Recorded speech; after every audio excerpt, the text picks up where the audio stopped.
Berbincang-bincang tentang Idul Adha ya. Berarti boleh, kan boleh. itu tidak terlepas dari sejarah Nabi Ibrahim alaihissalam dan Nabi Ismail alaihissalam.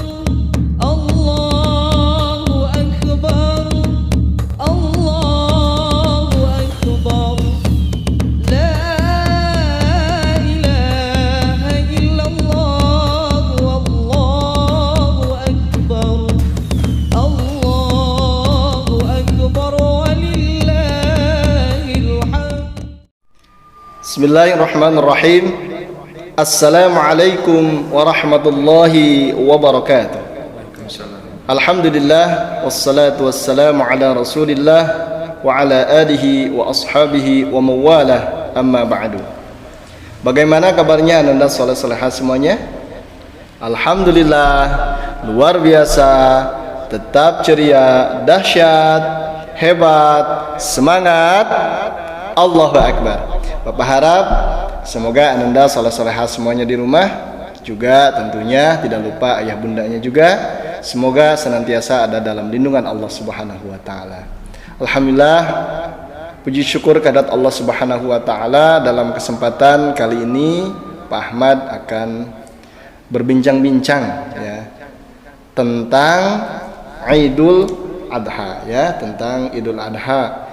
Insyaallah pada kesempatan kali ini mengambil tema berkurban sebagai manifestasi uswatun hasanah sang Khalilullah.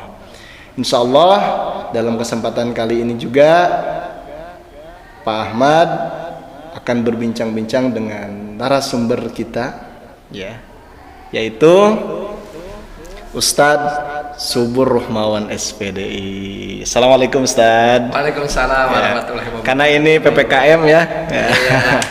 Bagaimana keadaan keadaan? Alhamdulillah sehat. Sudah divaksin ya tentunya ya. Oh, alhamdulillah sudah 2 kali. Alhamdulillah. Semoga Ustadz dan keluarga disehatkan, dijaga oleh Allah Subhanahu wa taala.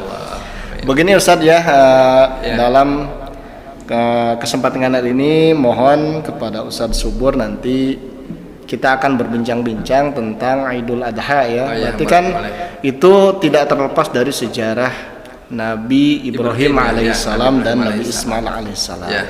Baik soleh-soleha, sebelum Bapak berbincang-bincang lebih lanjut dengan narasumber kita ya, Ustadz Subur Ruhmawan SPDI, dan pasti Anda soleh-soleha tidak sabar ya ingin mendengarkan tentang apa sih itu berkurban, apa itu Idul Adha ya, bagaimana kisahnya seperti apa. Sebelumnya simak dulu kisah berikut ini. Selamat menyaksikan. Nabi Ibrahim mempunyai 2 istri. Istri pertama bernama Sarah dan istri kedua bernama Hajar. Sarah melahirkan seorang anak laki-laki yang dinamakan Ishak, dan Hajar melahirkan anak laki-laki juga yang bernama Ismail. Sarah merasa kurang senang hidup bersama Hajar. Berkali-kali ia meminta kepada suaminya agar Hajar dan anaknya dipindahkan ke tempat lain. Akan tetapi, Nabi Ibrahim tidak segera menurutinya. Barulah setelah menerima perintah dari Allah, Nabi Ibrahim mengajak Hajar dan Ismail pindah ke Mekah. Ismail yang masih menyusu pada waktu itu terpaksa harus mengikuti kedua orang tuanya menempuh perjalanan yang begitu jauh dan melelahkan. Hajar dan Ismail ditempatkan di daerah padang pasir yang tandus, sunyi, dan terik matahari yang menyengat kulit. Tak ada seorang pun di sana kecuali mereka berdua. Setelah beberapa tahun Nabi Ibrahim alaihissalam meninggalkan anak dan istrinya itu, ia pun merasa rindu. Beberapa kali ia mengirim utusan untuk melihat keadaan anak dan istrinya itu. Dan ketika utusannya mengatakan bahwa anak dan istrinya dalam keadaan yang baik-baik saja, Nabi Ibrahim pun merasa lega. Ternyata kehidupan istri dan anaknya itu diberi serba kecukupan oleh Allah Subhanahu wa Ta'ala. Hajar dan Ismail dianggap sebagai pemilik dan pemimpin di Mekah, karena mereka berdualah yang pertama kali menetap dan bertempat tinggal di sana. Demikianlah Nabi Ibrahim tidak dapat menahan kerinduannya. Ia pun berangkat ke Mekah dan bertemu dengan Hajar dan Ismail di padang Arafah.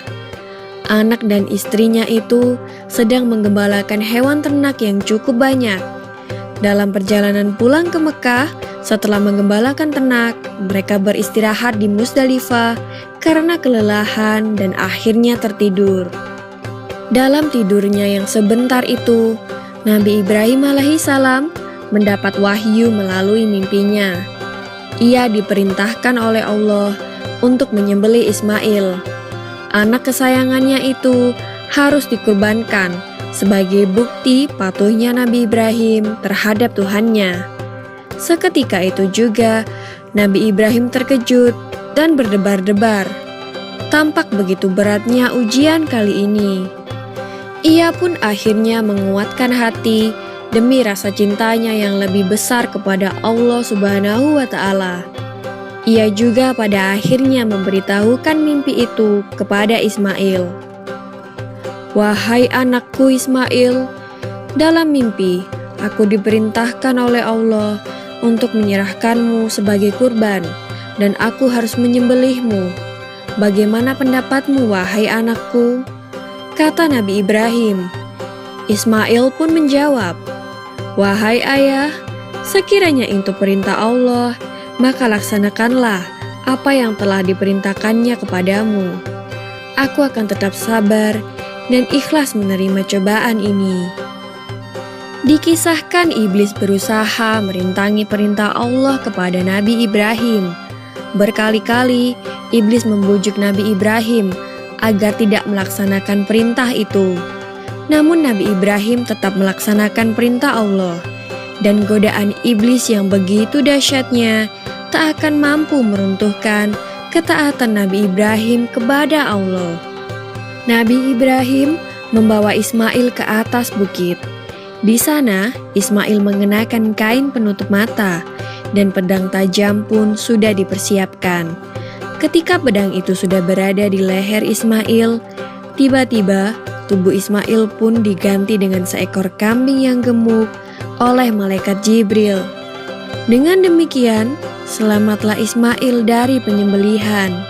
Allah Subhanahu wa Ta'ala berfirman kepada Nabi Ibrahim, "Hai Ibrahim, kau sudah melaksanakan perintahku dengan ikhlas. Sebagai gantinya, aku berikan binatang ternak untuk disembelih." Alhamdulillah, anak-anak salah-salah semuanya ya sudah menyaksikan ya bagaimana kisah Nabi Ibrahim alaihissalam dan kisah Nabi Ismail alaihissalam. Ketika itu ada perintah Allah kurban saja. Bayangkan seandainya kurbannya tidak diganti dengan domba atau kambing, berarti subhanallah ya, pengorbanan seorang Nabi Ibrahim itu luar biasa. Jadi sebagai uswah hasanah bagi kita semua. Jadi beliau berkorban, bahkan mengorbankan anaknya ya, anak yang dicintainya, subhanallah. Kalau tidak diganti dengan domba, habis anak-anak kecil. Apalagi ini. Baik, anak saleh-salehah.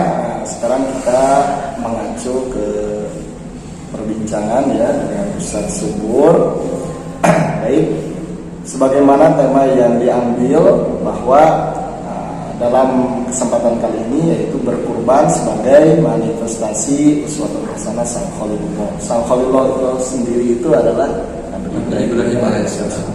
Baik, Ustaz, kurban itu sejak kapan dimulainya? Bagaimana istilah teknisnya? Apa saja yang boleh dikurban atau bagaimana? Sebenarnya kurban ini sudah terjadi pada zaman Nabi Adam alaihissalam sebenarnya. Oh gitu. Seperti itu di kisah Habil dan Kabil ya, itu kan ada kisah kurban di sana. Nah kesininya ada kisah Nabi Ibrahim alaihissalam, sebagaimana yang tadi soleh-soleha telah saksikan ya di kisahnya, bahwa kita ketahui, nah ini asal muasal kurban ya, itu secara spesifiknya atau secara khususnya itu dari kisah sang Khalilullah, yaitu Nabi Ibrahim alaihissalam, yang mana pada tanggal 8 Zulhijjah atau bulan haji istilah di kita mah ya, Nabi Ibrahim alaihissalam bermimpi bahwa harus menyembelih anaknya seperti itu. Nah, dalam mimpi tersebut sehingga membuat pemikiran renungan bagi Nabi Ibrahim alaihissalam, sehingga pada tanggal 8 itu dinamakan dengan tarwiyah, itu artinya hari-hari renungan, apakah mimpi tersebut ini dari Allah atau dari setan ini. Mimpi kan ada ya puasa sunnah tarwiyah. Iya, itu ada. Ya. Iya, itu diambil dari kata tarwiyah, itu artinya renungan-renungan atau juga pemikiran. Apakah itu berasal dari setan mimpinya itu atau juga dari Allah Subhanahu wahyu dari Allah Subhanahu wa taala. Sehingga pada tanggal 8-nya ya, itu kita sering melaksanakan puasa Arafah. Arafah ini diambil dari kata Arafah, itu artinya mengetahui. Nah, pada waktu itu Nabi Ibrahim alaihissalam bermunajat kepada Allah. Kemudian yang hasil renungannya itu ternyata bahwa yang dia mimpikan itu adalah dari Allah Subhanahu wa taala. Jadi soleh-solehah ya, barusan dipaparkan oleh Ustadz kita ya, narasumber kita, bahwa tarwiyah Arafah itu ya disunahkan ya untuk berpuasa di bulan Zulhijjah, dan itu sangat dianjurkan sekali. Jadi soleh-solehah yang sekiranya mampu untuk berpuasa silakan puasa ya. Terus mengenai kisah yang telah disaksikan nanti ada sedikit lagi pada tanggal 10-nya. Nah, sehingga Nabi Ibrahim alaihissalam membawa Nabi Ismail alaihissalam untuk disembelih itu pada tanggal 10, sehingga dinamakan dengan Yaumun Nahri, itu dinamakan ya. Itu asal daripada kisah untuk berkurban. Ya, untuk berkurban ya. Jadi pelaksanaan kurbannya itu di tanggal di tanggal 10 Zulhijjah atau juga di Lebaran Idul Adha sampai dengan terakhir hari tasyrik itu ya. Tanggal 11, 12, 13 Zulhijjah. Iya itu. Dan itu diharapkan puasa saja. Iya, diharapkan. Iya, kayak Ustaz nih, puasanya luar biasa ini, puasa Nabi Daud misalkan pada tanggal 11, 12, 13 itu ya termasuk hari Idnya, itu haramnya kita. Asalkan soleh-solehah, soleh ya, terlalu semangat. Bahkan di hari tasyrik puasa itu nggak boleh ya. Nggak boleh, haram itu tadi ya. Yang disunahkan itu tanggal 8 dan tanggal 9. Dan juga ada sebagian ulama yang mengatakan, itu disunahkan dari mulai 10 bulan Zulhijjah. Oh, dari awal. Dari awal jadi tanggal 1. Kalau memang kuat ya, bareng-bareng dengan ayah bundanya juga boleh. Ya belajar. Terus Ustaz, mau bertanya lagi nih. Iya. Amalan yang harus dikerjakan di bulan Zulhijjah itu ya, 10 hari bulan Zulhijjah itu apa saja Ustaz? Iya, ya kayak tadi kita disunatkan ya puasa seperti itu, tarwiyah, Arafah. Kemudian ada amalan, misalkan kalau kita ingin melaksanakan kurban nanti di bulan Zulhijjah itu disunahkan kita jangan dulu memotong kuku ya, atau juga memotong rambut dari pas mulai awal masih. Iya, tanggal haji itu tanggal 1 itu, mulai tanggal 1. Iya itu. Kita disunahkan jangan, misalkan rambut agak panjang jangan dulu jangan dipotong. Itu disunahkan. Tapi kalau madorot, misalkan memadorotkan ya itu nggak apa-apa seperti itu. Kenapa? Karena itu harus misalkan kuku yang kita miliki atau juga rambut itu akan menjadikan saksi nanti. Saksi kita melaksanakan kurban. Ya, soleh-solehan salah satu amalannya itu selama di bulan Zulhijjah ya, perbanyak zikir, sedekah terutama ya, dan puncaknya itu kurban. Iya, kurban itu. Kurban. Jadi Untuk hewannya sendiri Ustaz, itu Ya. boleh apa saja yang bisa dikurban? Iya. Yang boleh dikurban itu ya diantaranya domba. Domba itu juga harus sesuai dengan kriteria. Ya. Oh gitu, Iya. gimana kriteria Ustaz? Iya. Biar soleh-solehah tahu nih, siapa tahu nih ada nih Ananda Iya. soleh-solehah sudah nabung Pasti, ya. pasti, ya. Dari ayah bundanya juga sudah Iya. nabung Iya. untuk Untuk berkurban. ya. Bagaimana Ustaz? Ya, kalau domba ya dari segi usia dulu ya kan ya. Iya, nah, kalau domba itu domba minimal harus 1 tahun itu. Satu Ya, tahun, 1 ya. tahun ya, itu domba. Kemudian kalau kambing itu harus 2 tahun kan, kambing. Kalau domba 1 tahun minimal. Iya. Kalau minimal. kambing 2 dua tahun. tahun itu minimalnya. Iya. Ya, jadi kalau misalkan kita punya domba sampai 4 bulan, walaupun badannya besar, ya jangan dulu lah, harus masuk dulu usianya. Ya.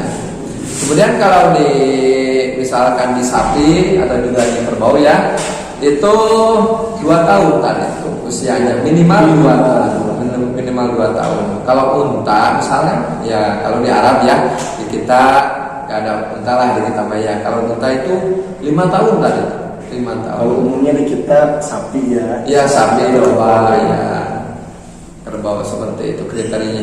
Yang tentunya ya kita bukan hanya mengandalkan tanduknya ya, bukan, tetapi sehat dan badannya juga gemuk ya seperti itu. Intinya yang sehat, yang bagus lah. Iya, yang bagus, iya seperti itu. Bagus fisik lebih bagus. Iya. Tapi intinya yang sehat. Iya. Kalau melihat di hadis mah yaitu yang ya tentunya yang bagus itu ya yang tanduknya bagus, warnanya juga putih kan itu ya. Itu Sunahnya. iya sunahnya itu yang lebih ya kalau tidak ada mah ya apa aja boleh ya, apalagi kan yang namanya domba Garut jarang yang putih-putih kan kadang-kadang atau juga itu. Baik, soleh-solehah. Jadi intinya hewan-hewan yang bisa dikurban salah satunya ada domba Ustaz ya. Ya. Ada kambing, Ya. ada sapi, ada kerbau, juga ada unta. Ya. Untuk ayah bunda ini iklan Ustaz. Oh iya boleh ini. Kita ini kan di bawah naungan Yayasan Azkia. Oh gitu. Di Kota Sukabumi. Bagi ayah bunda atau ananda yang ingin berkurban, kualitasnya bagus, Iya. hewannya sehat, Sehat. dijamin halalan Dijamin. bayyiban 1000%. Iya. Di mana? Tahu? Ya, di sini ya di Azkia Akikah. Oh Azkiaki. Ya, tempatnya di bawah ini, ya. Harganya gimana tadi? Harga merakyat. Oh merakyat. Bagi ayah bunda yang ingin ibadah kurban bisa hubungi di Azkia Akikah. Iya. Insya Allah dijamin halalan thayyiban dan puas ya. Insya Allah mantap. Intinya ibadahnya tenang Iya. ya. Amin. Baik. Kemudian Ustaz, terlepas dari itu ya, berarti kan kita tahu bahwa kisah Nabi Muhammad SAW ketika berkurban juga luar biasa. Iya. Masya Allah. Dan berkurbannya itu untuk umatnya. Ya. Apakah kita sebagai umatnya bisa meneladani misalkan dari hal apanya atau misalkan hikmah dari kurban itu sendiri apa Ustaz? Iya, hikmahnya sebenarnya untuk ketika kita berkurban itu ya sama halnya seperti kita berpuasa kan? Intinya kita beriman, meningkatkan ketakwaan kita kepada Allah Subhanahu wa taala. Ya.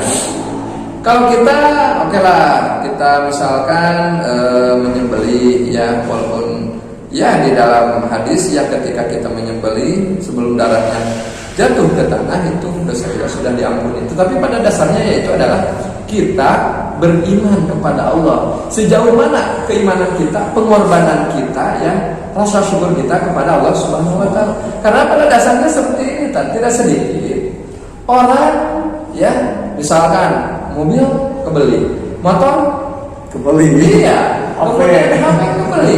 Kadang-kadang beli domba ya, misal harga 2 juta atau 2,5 juta, sampai usia saat ini belum kurban. Allah. Berarti itu apa? Berarti keimanannya ya tadi ya, itu keimanan tentunya kan. ketakwaan. Jadi ya hikmahnya, soleh-soleh. iya, jadi hikmahnya itu adalah kita sejauh mana keimanan dan ketakwaan kita kepada Allah Berani Subhanahu wa Ta'ala. berkorban ya. Iya, berani berkorban. Kalau Nabi Ibrahim alaihissalam berani berkorban untuk menyembelih anaknya, ya, kita itu ya harus berani ya berkorban. Nah, dengan domba. Minimal Ya, minimal. Ya.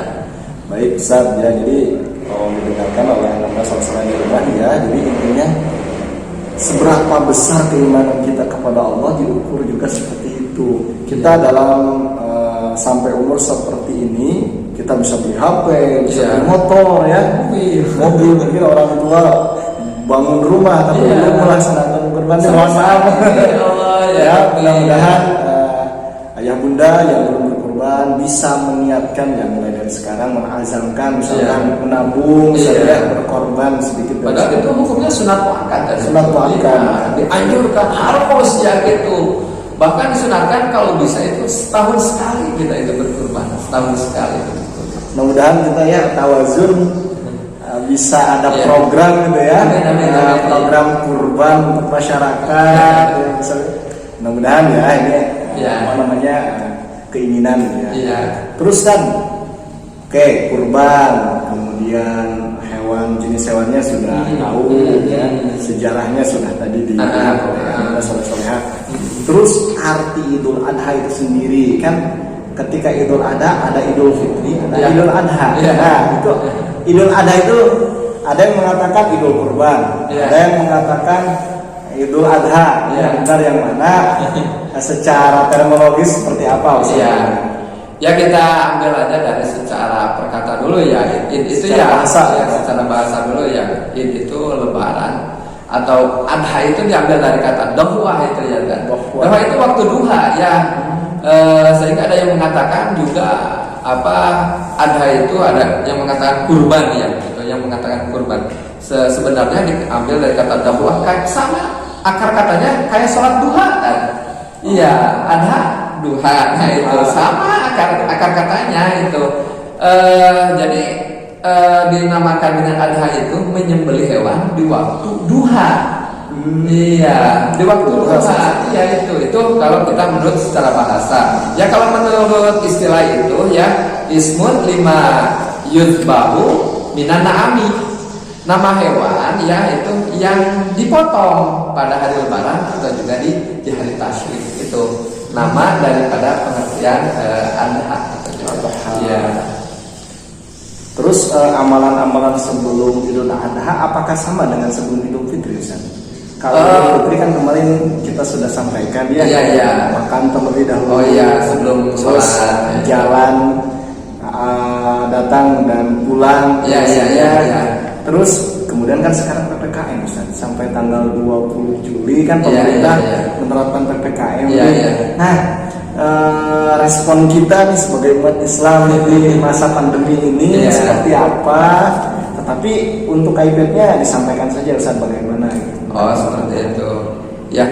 Jadi begini pada dasarnya Idul Adha dengan Idul Fitri itu ya sama. Cuma dalam pelaksanaannya ya di Idul Adha ini sunat waktunya agak pagi ya, agak pagi. Kenapa? Karena nanti setelah itu kita akan pemotongan hewan. Ya itu diantaranya, dan juga tadi sudah disampaikan ketika kita mau berkurban ya sebaiknya kita jangan dulu potong rambut atau juga potong kuku seperti itu, supaya nanti menjadi saksi kita nanti di yaumul kiamah. Oke. Menyikapi kita dengan PPKM ya. Mohon maaf. Kan tadi saya bilang PPKM. Mungkin di antara soleh-soleha belum ada yang tahu ya PPKM itu apa. PPKM itu adalah apa Ustaz? Pemberlakuan pembatasan kegiatan masyarakat. Jadi jangan sampai ada kerumunan seperti itu. Minimal kalau kita minimal soleh-soleha kalau ada kegiatan di luar yang memang mendesak berarti harus taat prokes itu. Dengan cara memakai masker, mencuci tangan, menjauhi, jaga jarak dan mudah-mudahan kita terhindar tadi. Nah, menyikapi di PPKM ini untuk Idul Adha itu bagi soleh-soleha dan ayah bunda di rumah. Kalau sebagaimana yang disampaikan oleh MUI itu ya takbiran itu ya bukan berarti jangan takbiran ya. Kalau masih gitu, masjid itu tetap dibuka ya. Kalau masjid itu tetap dibuka. Cuma takbiran itu caranya kalau biasa kita takbiran di masjid, sekarang takbirannya di rumah. Itu sesuai anjuran MUI. Ya, jadi memperbanyak takbirannya itu di rumah, tidak di masjid. Juga dilarang seperti kayak takbiran kayak pawai seperti itu ya. Kalau bisa jangan seperti itu, karena itu dilarang oleh MUI. Kemudian ketika kita melaksanakan sholat juga ya, sholat Idul Adha itu kalau anjuran MUI itu kan sholatnya itu harus di rumah itu sama keluarga itu. Kalau anjuran ya kalau mungkin begini saja, ya, mungkin dilihat situasi kondisi di kita tempatnya ya, masing-masing ya. Kalau misalkan di tempat soleh-soleha atau ayah bunda memang ketat, iya tergantung zonanya tadi juga ya. Ada zona merah. Kalau memang memungkinkan di masjid berarti tetap pakai prokes. Ya. Tapi kalau memang memungkinkan tidak boleh, iya, berarti sholat Idul Adha-nya di rumah saja. Jadi kalau bisa bagi soleh-soleh yang udah kelas 6, kelas 5 itu bisa jadi imam. Iya seperti itu ya. Atau ayahnya yang jadi khatib atau belajar dari situ. Iya. Begitu juga ketika kalau ya kita berbicara anjuran MUI dulu ya tadi ya. Kalau kata MUI ketika kita kurban itu ya cukup hanya yang menyembelih dan juga dia yang berkurban. Jadi cukup 2 orang saja ya. Tapi kalau di kita ya mungkin ada zona hijau atau juga zona kuning. Iya seperti itu. Kalau merasa aman ya tetap kita harus menjaga prokes. Ya. Seperti itu masker ya. Iya harus jaga jarak seperti itu. Kalau bisa dari kerumunan seperti itu. Baik soleh-soleha, oke kita tahu ya amalan di bulan Dzulhijjah seperti apa. Kemudian inti dari amalan Idul Adha itu salah satunya Idul Kurban saja, berkurban. Hewan-hewannya juga sudah disampaikan apa saja yang boleh dikurban. Kemudian ketika kita dari tanggal 1 sampai tanggal 10 bagusnya seperti apa sudah disampaikan oleh narasumber kita. Kemudian saat ini yang ditanyakan dalil Quran tentang kurban ini seperti di ayat berapa surat apa Ustaz? Oh iya, itu dalil Qurannya ya ada di surat Al-Kautsar gitu ya. Fasalli li rabbika wanhar. Iya itu pasti sudah hafal itu ya. Fasalli li rabbika wanhar, maka bersolatlah kamu fasalli li rabbika karena Tuhanmu wanhar dan berkurbanlah. Kemudian banyak sebenarnya tadi ya seperti halnya ini ayat kul inna salati wa nusuki wa mahyaya wa mamati lillahi rabbil alamin. Itu katakanlah inna salati sesungguhnya salatku wa nusuki dan ibadahku. Kalau kita perhatikan ya di 2 ayat tersebut ya fasalli li rabbika wanhar. Surat Al-Maidah akhir ya, masih bisa hafal. Bisa dicari ya. Ya boleh ya itu. Ya kembali lagi ke ayat Al-Quran tadi ya. Kalau kita lihat ya konteksnya fasalli li rabbika wanhar. Yang pertama menyuruh sholat, yang kedua menyuruh berkurban. Kemudian yang ayat keduanya lagi itu di surat Al-Maidah ya inna salati wa nusuki, yaitu kemudian itu juga perintah sholat kemudian dan berkurban. Jadi pada dasarnya itu ya Allah menyuruh kita itu harus bersolat dan berkurban. Kenapa? Nah karena sholat itu adalah ibadah terbaik, ibadah fisik kita tadi itu sholat itu. Kalau berkurban itu adalah ibadah terbaik harta kita, ibadah harta itu ibadah terbaik itu dinamakan juga dengan kurban seperti itu. Berarti kan luar biasa ya saudara-saudara. Kita bisa bayangkan seandainya sewilayah, misalkan jangan jauh-jauh lah, sewilayah 6 Sukabumi ya daerah kita, misalkan dari 100% penduduknya, misalkan 50% aja yang berkurban, itu bisa merata saja, Iya. bisa terbagi dan setiap penduduk ya bisa merasakan nikmatnya makan daging. Iya gitu. Ya, bisa membantu fakir iya. duafa. Iya, kalau kita tadi sampaikan itu hikmahnya meningkatkan iman dan ketakwaan itu hubungannya langsung dengan Allah Subhanahu Wa Taala. Kalau dengan sesama manusia ya tentunya yaitu banyak hikmahnya, kita bisa membantu atau juga bersedekah kepada fakir miskin, bahkan yang namanya daging kurban itu boleh, orang kaya juga boleh seperti itu. Oh, iya boleh. Iya. Terus katanya kalau kita rajin berkurban maka rezeki kita akan selalu mengalir. Iya, insya Allah Kita rajin ya. berkurban gitu. Iya iya. Kita Mudah-mudahan ya. mudah-mudahan selalu solehah di rumah juga yang bunda ditakdirkan oleh Allah bisa berkurban Iya. ya. Walaupun seumur hidup sekali ya. Iya. Tapi Kuatkan saja ya niat kita, kuatkan. Tapi mudah-mudahan bisa setiap tahun ya, pasti Iya. insya Allah. Baik Ustaz, terima kasih sudah bersamai. Iya. Ini mungkin podcast tadi ya. Iya. Jadi podcast dari komposer ya. Alhamdulillah, terima kasih Ustaz Iya. atas kebersamaannya pada kesempatan kali ini. Semoga bisa tetap sehat. Amin, amin, Sehat, amin, dan ya. tentunya dicintai oleh Ananda Soleh. Amin amin ya rabbal alamin. Baik, mungkin itu yang bisa disampaikan. Pak Ahmad undur diri.